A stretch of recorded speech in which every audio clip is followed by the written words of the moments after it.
Hello friends, welcome back to our YouTube channel Logos Bio। আজকে আমরা WBCSSC SLST 2025 এর জন্য যে বিগত বছরের প্রশ্নপত্রের আলোচনা করছিলাম তার দ্বিতীয় পার্ট অর্থাৎ পার্ট 2 নিয়ে চলে এসেছি। তো ভিডিওটি শুরু করার আগে যারা চ্যানেলটিতে নতুন আছো তাদেরকে রিকোয়েস্ট করব তোমরা চ্যানেলটি সাবস্ক্রাইব করে নাও, যাতে করে তোমরা 2016 সালের প্রশ্নপত্র প্রিভিয়াস ইয়ার কোশ্চেনের যে অ্যানালিসিস আমি এখানে করছি, আলোচনা করছি তোমাদের সাথে, সেই ভিডিওগুলো তোমরা পেতে পারো খুব শীঘ্রই। এবং সাবস্ক্রাইব করার পর অবশ্যই বেল বাটন বা বেল আইকনটি প্রেস করতে তোমরা ভুলবে না, যাতে করে তোমরা ভিডিওটি দেওয়ার সঙ্গে সঙ্গে নোটিশটা পেয়ে যাও। তো চলো শুরু করা যাক তাহলে আজকের আমাদের video PYQ analysis 2016 SLST biology 11-12 পেপারের পার্ট 2। এখানে প্রথম প্রশ্ন দেওয়া রয়েছে পার্ট 2-র ক্ষেত্রে। এর আগের ভিডিওতে আমরা 6টা প্রশ্ন অ্যানালাইসিস করেছিলাম, আজকে আমরা 8টা প্রশ্ন নিয়ে এসেছি। তো প্রথম প্রশ্নটা আমরা দেখে নেব। প্রথম প্রশ্নটি আছে নিম্নলিখিতগুলির কোনটি প্রোক্যারিওটিক জীবের বৈশিষ্ট্য।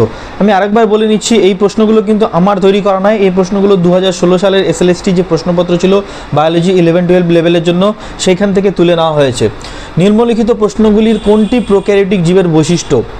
অপশনগুলো রয়েছে এ পেপটাইডোগ্লাইকেনযুক্ত কোষ প্রাচীর। আমরা জানি যে কোষ প্রাচীর মিউকোপলিস্যাকারাইড দ্বারা গঠিত, যেখানে পেপটাইডোগ্লাইকেন রয়েছে। আচ্ছা, তারপরে ব্যাকটেরিয়ার রাইবোজোম যেটা হয় 70S প্রকৃতির হয়, প্রোক্যারিওটিক রাইবোজোম আমরা জানি ইউক্যারিওটিক রাইবোজোম 80S প্রকৃতির হয়, অর্থাৎ এই বৈশিষ্ট্যটাও ঠিক প্রোক্যারিওটিক জীবের জন্য। পেপটাইডোগ্লাইকেনও ঠিক। পর্দাবৃত্ত অঙ্গাণুর অনুপস্থিতি, অর্থাৎ পর্দা ঘেরা কোষ অঙ্গাণু এদের থাকে না। যেমন আমরা জানি যে নিউক্লিয়াস দ্বিপর্দা বিশিষ্ট একটা ইউক্যারিওটিক কোষের ক্ষেত্রে, কিন্তু প্রোক্যারিওটিক কোষের ক্ষেত্রে নিউক্লিয় পর্দাই থাকে না। তার যে ব্যাকটেরিয়াল জিনোম বা DNA সেটা কিন্তু নিউক্লিয়াস ঘেরা থাকে না। আচ্ছা, তাহলে লাস্ট অপশান আছে সবকটি। তাহলে এখানে সঠিক উত্তর কী হবে? সবকটি, কারণ 3টে অপশনই সঠিক। কার জন্য? প্রোক্যারিওটের বৈশিষ্ট্যের জন্য, প্রোক্যারিওটিক কোষের বৈশিষ্ট্যের জন্য। নম্বর 2 প্রশ্নতে এবার আমরা চলে আসবো। 2 নম্বর প্রশ্ন কি বলছে? বলছে নিম্নলিখিত কোন হরমোনটি বাষ্পমোচন প্রতিরোধী বস্তু হিসেবে কাজ করে। বাষ্পমোচন ট্রান্সপিরেশন রিটার্ডেন্ট হিসেবে কাজ করে। 4টে অপশন রয়েছে। প্রথম অপশনটা হচ্ছে ABA বা অ্যাবসাইসিক অ্যাসিড, 2 নম্বর সাইটোকাইনিন, 3 নম্বর IAA ইন্ডোল অ্যাসিটিক অ্যাসিড এবং D নম্বর ফ্লোরিজেন।